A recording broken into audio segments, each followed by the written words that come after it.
Hi guys, welcome to my channel. और आप सभी का मेरे चैनल संगीता वैसा पे स्वागत है। तो ये ब्लॉग भी 17 अप्रैल का ही है। ये सुबह के समय का है। तो ये सारे बच्चे नहा धो के रेडी हो गए हैं। तो इस दिन आपको पता है मेरे भाई की शादी थी, तो बहुत सारा काम था। इससे पहले 17 अप्रैल का एक ब्लॉग मैंने इससे पहले अपलोड कर चुकी हूँ। तो ये बड़े वाले मासी सा जो मेरे पापा के काकी सा है, वो मिठाई सेट कर रहे हैं बीनी के पढ़ने के लिए। और ये नेमीचंद जो कि पड़ोसी भाई है।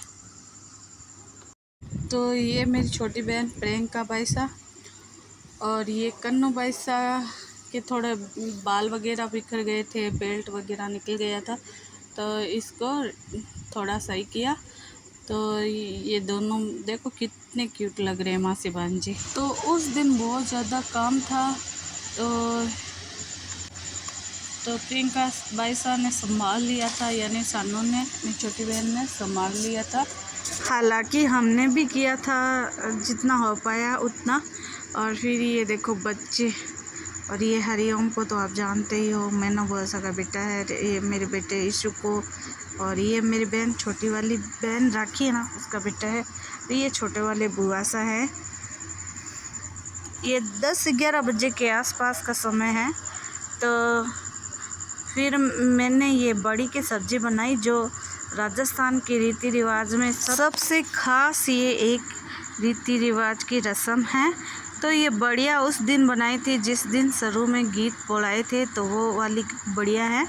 और ये चावल है, तो इस दिन गुड़ के चावल बनते हैं और बड़ी की सब्ज़ी। तो ये गुड़ के चावल और बड़ी की सब्ज़ी रोटियों का जो भोग होता है ना, तो सबसे पहले तो गणेश जी को चढ़ाते हैं, और फिर अपने इष्ट आराध्य देवताओं को खाना खिलाते हैं। और फिर ये ही भोजन फिर जब पुरुष दूल्हा बनता है और वीर होता है ना घर से दूल्हा बनने के बाद, तो उसे खाने में और मिठाई वगैरह के साथ ये बड़ी की सब्ज़ी और गुड़ के चावल डाल के खिलाती है दूल्हे की माँ। तो ये रस्म आगे आपको दिखा देंगे कैसे होते हैं। तो ये फिर मैंने बड़ी की सब्ज़ी बनाई, जो बिना मतलब कि प्याज, टमाटर, हरी मिर्च, बस खाली नमक, मिर्च, मसाला और बड़ी। और ये फिर 9 रोटियां तो मासी जी ने सिंपल बनाई थी, जो दूल्हे के ना ऊपर से वार के फेंकेंगे, वो भी आपको आगे दिखा देंगे कैसी होती है ये रोटियों वाली रस्म। और 9 फिर रोटियां बनाई थी जिनमें से छेद करके। तो इस तरह है 18 रोटियां बनाई थी मासी जी ने, और मैंने बड़ी की सब्ज़ी। हालांकि और भी मिठाइयाँ वगैरह होते हैं खाने में पकवान, पर ये एक रस्म के तहत घर के चूल्हे पे ही बनते हैं। तो ये देखो, ये 9 रोटियां सिंपल है, पहले ही बना दी थी मासी जी ने, इस पे घी लगा दिया था, और 9 रोटियां छेद वाली बनाई थी।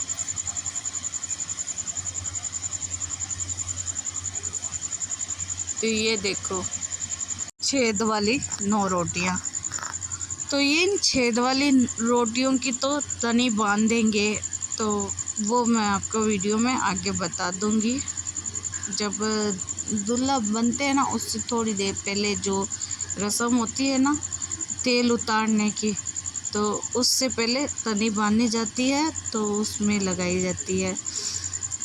तो मैं ये तनी बांधने की रस्म की नेक्स्ट वीडियो में आपको बता दूंगी। तो फिर ये दोपहर का खाना तैयार था। तो ये मतलब कि खाना था, प्रतिभोज था इसी दिन दोपहर के समय।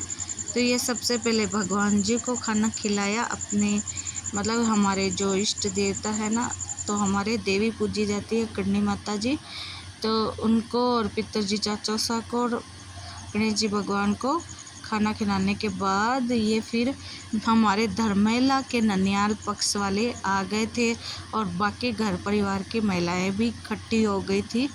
तो ये मेरे दादी साहब हैं जिन्होंने मुझे सिलाई सिखाई थी। और फिर ये खाने के वाले टेंट में हम लोग गए थे, तो यहाँ पे खाना स्टार्ट ही हुआ था। तो ये देखो, मैंने बोला था ना कि टेंट महिलाओं का अलग होगा और पुरुषों का, तो इसमें केवल महिलाएं ही खाना खा रही है। तो ये एक तरह की सहूलियत ही होती है कि आराम से बिंदास होके खाना खा सकते हैं। तो और ये फिर हमारे भाई लोगों ने खाना खिलाया था सबको, तो बैठे थे हमें खाना खिलाने के लिए। तो ये देखो, तो आप देख सकते हो कौन सी मिठाई थी, क्या क्या था खाने के मेन्यू में।